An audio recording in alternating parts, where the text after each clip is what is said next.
Hi, everybody, and welcome to the first inaugural podcast of Hard Truth with myself, David Vance, and my co-host, Ilana Mercer. Hi, Ilana. Hi, David, and that was fabulous music, wasn't it just? Well, I'll tell you what, if anyone was sleeping before they heard that, we most certainly have woken them up by the end of it. So yeah, that's, and we hope to do exactly the same through our weekly conversations on our new podcast channel and of course on our video channels as well. So yeah, it's an exciting time. Of course, I have to mention that music is courtesy of my husband, a brilliant guitar player and composer. Yes, indeed, a very talented guy, Ilana. So yeah, we have we got a lot of things to be covering in the times ahead. So as I said, just to say, everybody, regardless of whether you're listening this or whether you're watching it, whichever format you're getting this, just make sure you like it, you subscribe to it, and you do those things so that so you can get notifications of all our forthcoming work together. So as I said, it's a real pleasure, Ilana, to be able to do this together as we tackle the many varied subjects that well, the life throws at us, really, I suppose. So I thought what we should start off this week, very timely, actually. I mean, we've talked about this on several of our previous sort of conversations. South Africa, your homeland, and since the last time you and I spoke, which is not that long ago, we well, so South Africa is very much in the news. I've seen the most shocking images, Ilana, rioting, looting, violence. It's like apocalypse now. It was so bad at one point, I thought it was Minneapolis, but no, it was South Africa. So anyway, Ilana, here in the UK, we don't talk about it much. It's really not a big story here because, you know, Rainbow Nation, Nelson Mandela, all of that there. Oh yeah, the Brits love that version of South Africa. It's been very disturbing to see the stuff I've seen. Can you talk us through what's really been, what kicked it off, and where does this one all go to? Well, it's actually it's not that easy to understand, especially since the people who explain it to us, and I'm sure the celebrity types that will be chosen to pontificate on the various celebrity news media and TV will have absolutely no clue about the background and the history of my birthplace. In fact, an outlet in Europe that is actually interested in thinking, a European magazine for which I used to write. They used to actually translate my column. So were they interested in thinking. They approached me to write a spread on what's happening and give a little bit of a background. And because I'm so thrilled to be involved with you in this wonderful launching that we have, I wasn't able to, but I did mention another gentleman, a gentleman called Dan Root, who, like me, is of the old guard, understands old South Africa, and understands how we have gotten from, you know, liberation, so-called liberation in '94, to you know, the absolute untangling or unraveling of the place now. Yeah. And I'll just say that it is different to Minneapolis in two senses. And, you know, I think my bona fides about South Africa, and having written, you know, the book Into the Cannibals Pot in 2011, which is as valid as it was then, I think that they're strong enough in saying things that are foreboding and pessimistic. But I have to say a couple of good things about South Africa and the response to it. Unlike Minneapolis, we heard nothing about systemic racism. We heard nothing about defunding the police. In fact, they've a little late in the game, but they have galvanized the army. Of course, the nuances are that they galvanized 70,000 troops to police lockdown and 2,500 troops to curtail this this absolute orgy of destruction. So somewhat different to the tone has been different to what we've heard here in the US, in the sense, David, that There was no condemning of rioters. We called them peaceful protesters, sometimes a little rambunctious, as CNN would report on these peaceful protesters, and behind was something, building up in flames. So that's the difference, is the tone, the apologetics. CNN's Nomsa Maseku, BBC's Nomsa Maseku, was extremely opprobrious. She was very negative about the rioters. There was no excuse making, and both the illiterate police chief or minister of police, he could hardly read his text, poor man, but he did condemn this. He said there's no excuse, no matter your politics, no matter your deprivation, no matter your circumstance, to loot property and to destroy and to create this havoc. And Cyril Ramaphosa, I know that he's ineffective and he's been a huge disappointment, but he did get up there and condemn it on a values. It was a declaration of values which we haven't seen in the West. What do you say about that? Yeah, well, I think, as you say, Ilana, it's good to see that and to have that clear statement. And you're right. I mean, but having said that, didn't you think that the actual scenes, the loot, it's kind of shocking. It's all over social media. I'm sure people who are listening to this or watching this, you'll have seen some of the stuff that's been going on. But it all seemed to have been triggered by the arrest and imprisonment of our friend Zuma, didn't it? Yes, and that's very interesting too. And there's obviously a background, a far deeper one, that our media and our celebrity TV personalities, obviously they'll watch us and then they will rip us off unaccredited. However, the whole background really goes into what South Africa is really now, is an Afro-American multicultural state, united by affinity for mobile phones and McDonald's. That's what America, the Anglo-American axis of evil, has reduced South Africa to, which was a very particular and interesting place. Having grown up there, I can say that, and with many very tribal identities. And what you're seeing now is Zulu sentiment rising. So when the dispensation to make South That in the image of England and America was being undertaken, and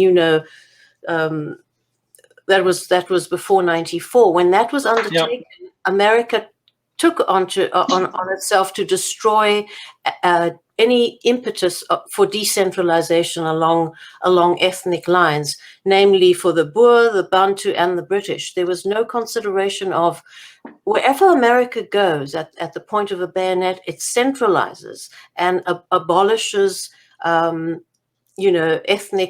ethnic affinities or any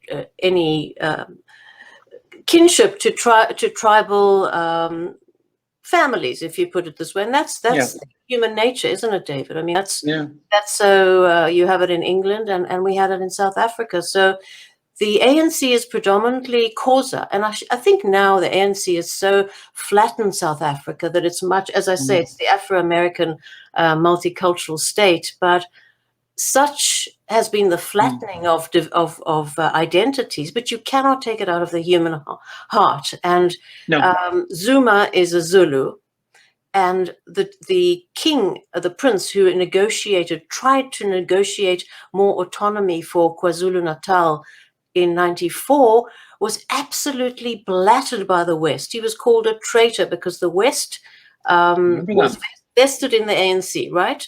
I remember.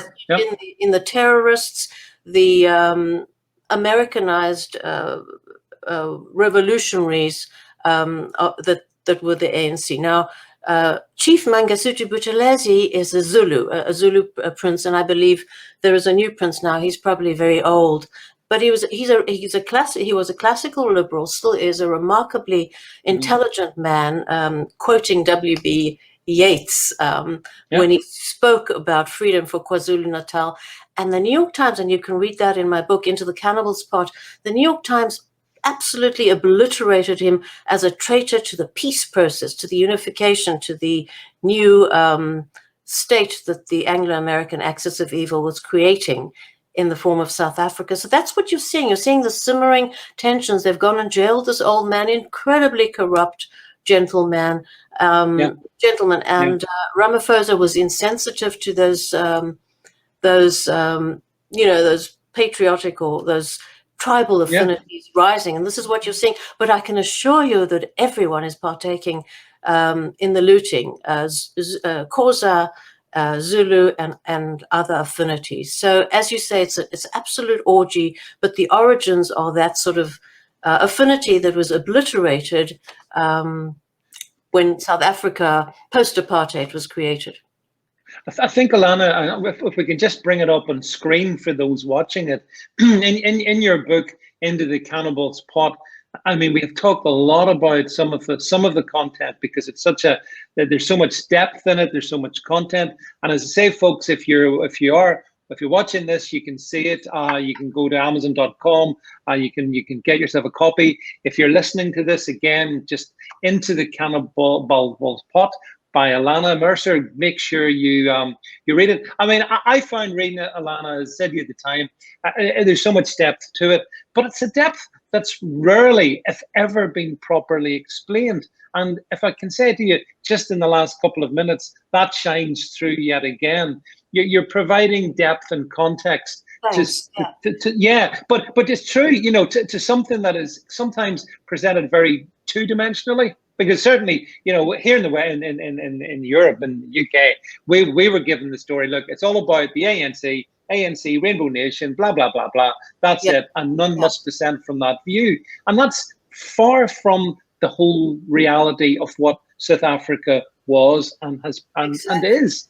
And there was the opportunity to really create a decentralized republic with a great deal of autonomy to the provinces and to the different identities, especially KwaZulu-Natal. But KwaZulu-Natal was associated with the Inkatha movement.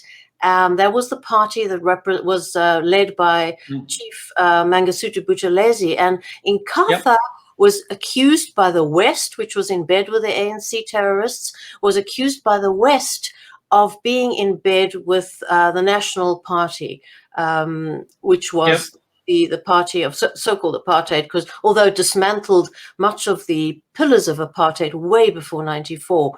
By the way, unemployment in 94 among blacks was about 19%. Now it's 40 and above. That's right. So that's what freedom did. But there was an opportunity for decentralization. There was an urge for it. The Boers, the Afrikaners were calling for a state. In fact, South Africa was relinquished from a position of power.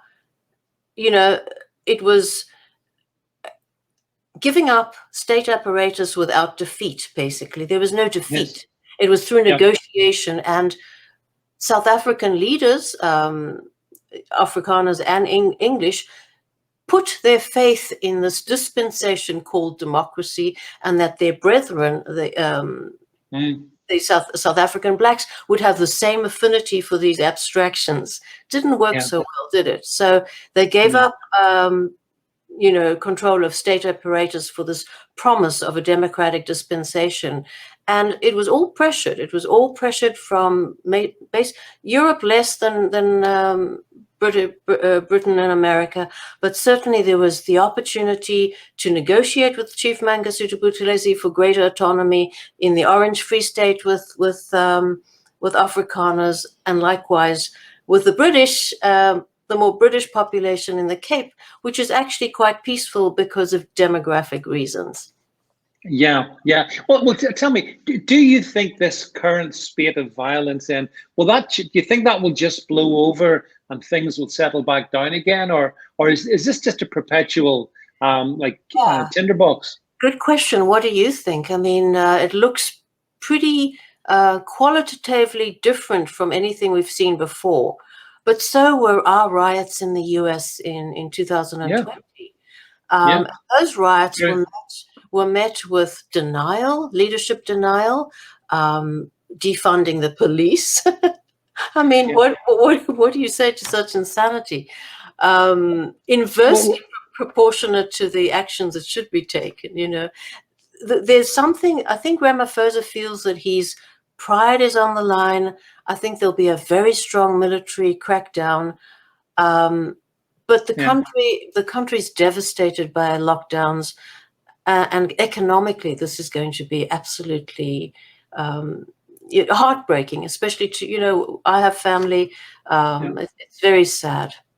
Yeah, because I have been reading about the economic shocks from this in terms of, you know, I mean, this is obviously highly destructive of the South African, the functioning parts of the South African economy. That's not going to help anybody, is it?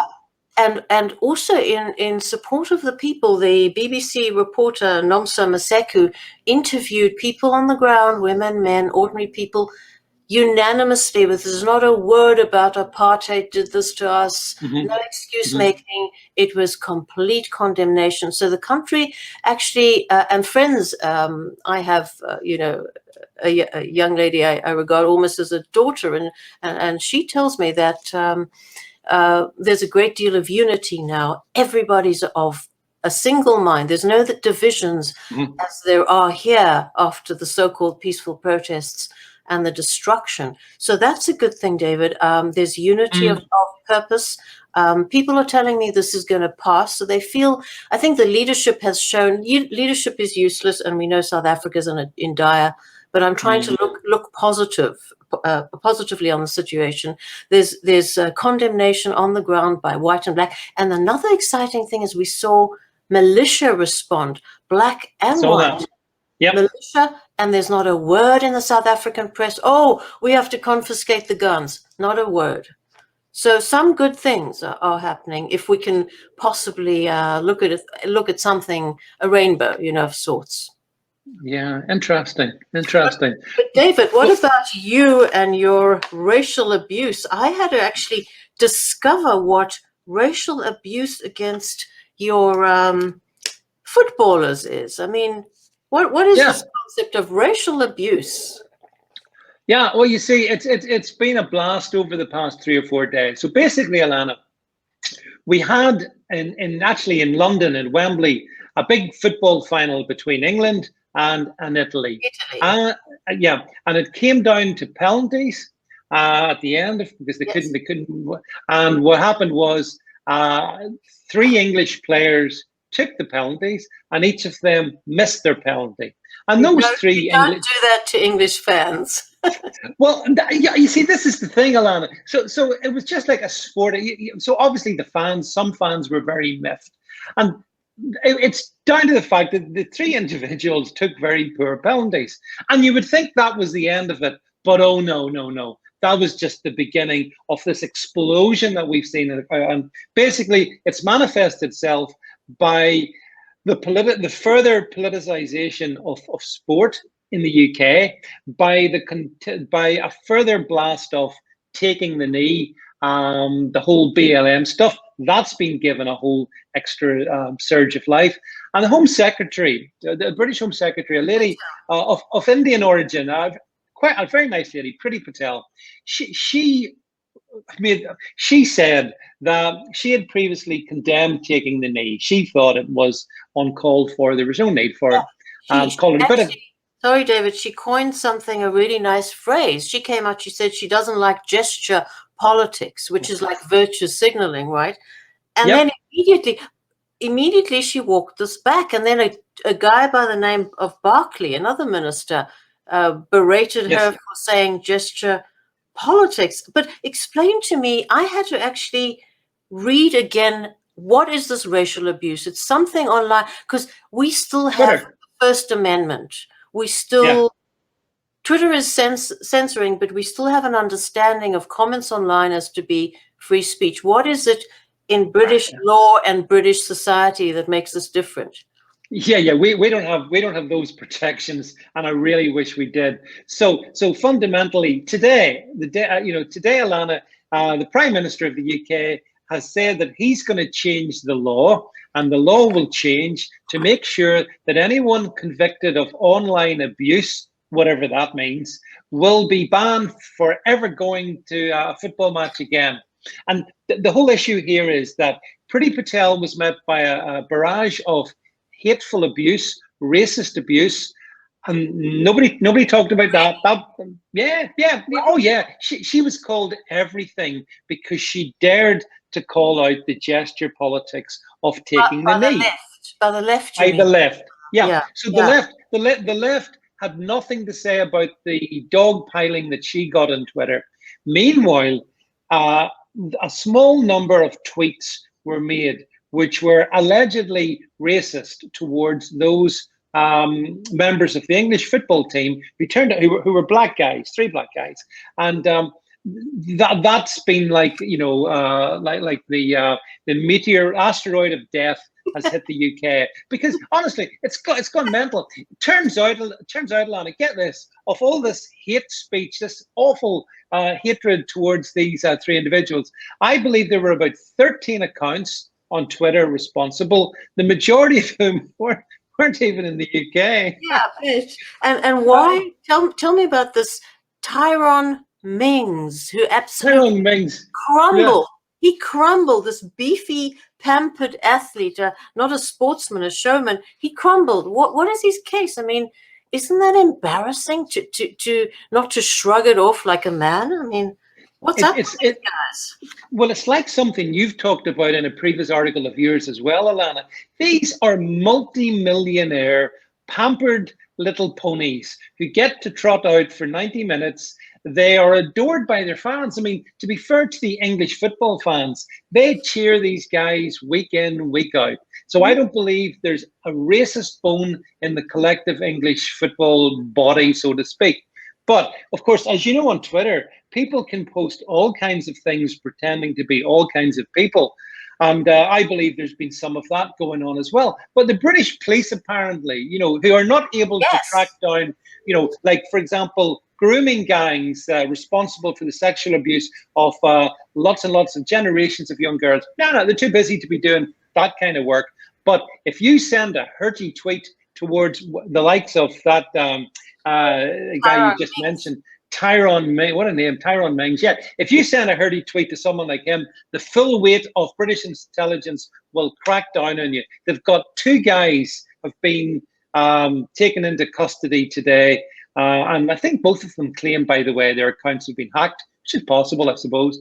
So, David, what is the law? What is the legal basis of, you have the hate speech law that allows police, Boris Johnson apparently also seems to have weighed in, and he's going to have a discussion with social media. What is the legal basis that allows police to see someone based on his IP address, based on pixels that he's spewed into the ether? What is the legal, what's the law?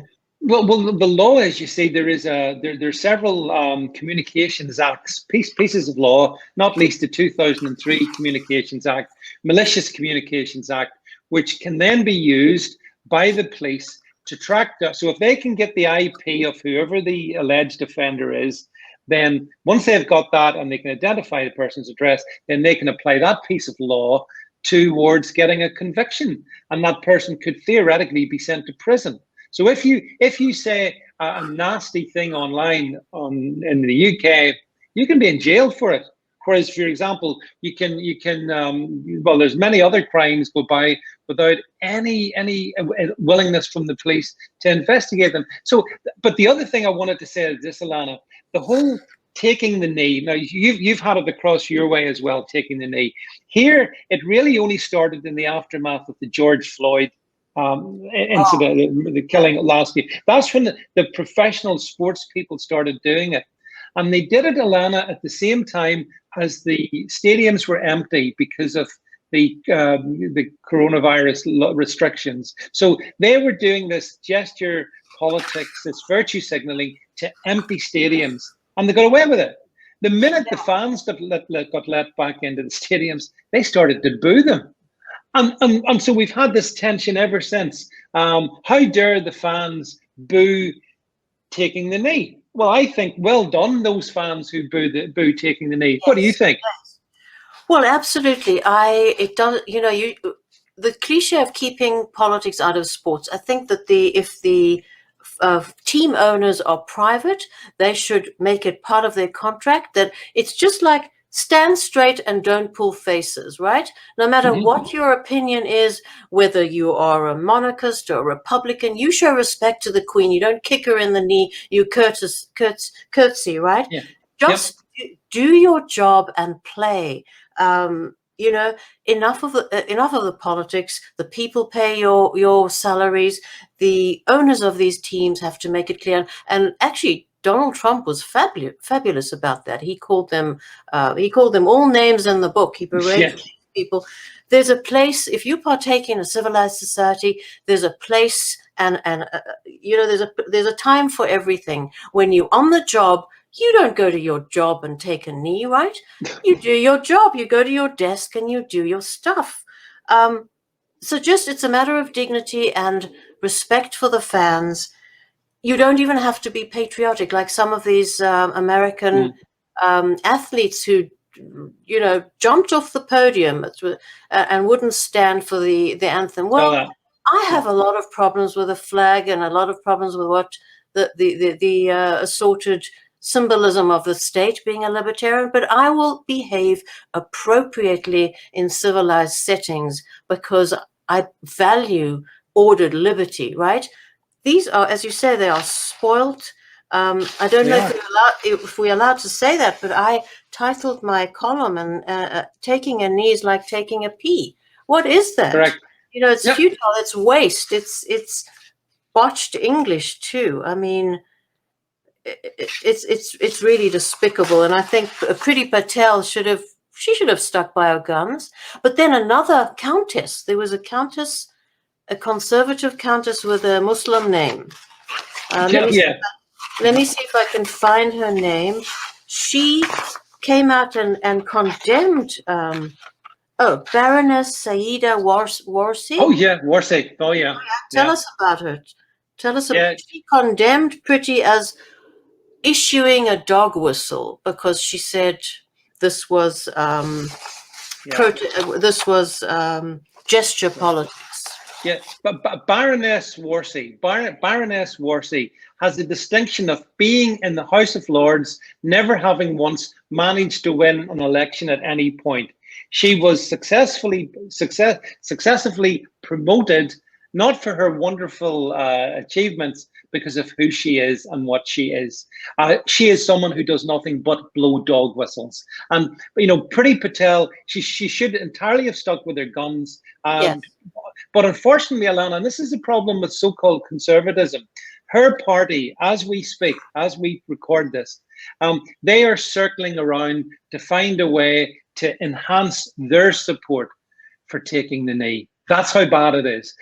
They have no guts. They've got no courage or fortitude. They will not go against taking the knee. So it's almost like this incident has been used in the space of 48 hours to bring Britain even further into submission. Because I consider I don't know what you think, but I think it's like it's an act of submission. And no one should be submitting. I mean, so some of the English fans, by the way, they said, look, if you're opposed to racism, we will stand arm in arm against racism. We do that if you want to do that. But we don't approve of you bowing down. Do not submit and supplicate yourself. So, I mean, how do you interpret the whole taking the knee?